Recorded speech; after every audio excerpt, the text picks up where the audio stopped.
सास बिना ससुराल, बहू हुई बेहाल।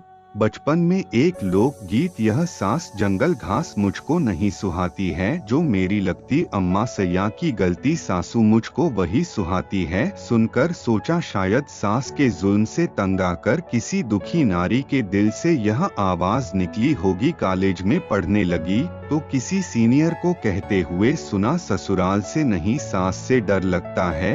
यह सब देख सुनकर मुझे तो सास नामक प्राणी से ही भय हो गया था।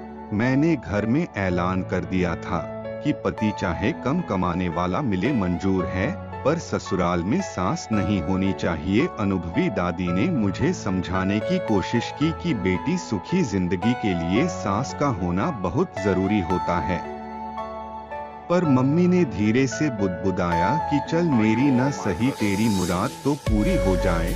शायद भगवान ने तरस खाकर मेरी सुन ली। ग्रेजुएशन की पढ़ाई खत्म होते ही मैं सासविहीन ससुराल के लिए खुशी खुशी विदा कर दी गई। विदाई के वक्त सारी सहेलियां मुझे बधाई दे रही थीं, यह कहते हुए कि हाय कितनी लकी है तू, जो ससुराल में कोई झमेला ही नहीं। राज करेगी राज, लेकिन वास्तविक जिंदगी में ऐसी बात नहीं होती है।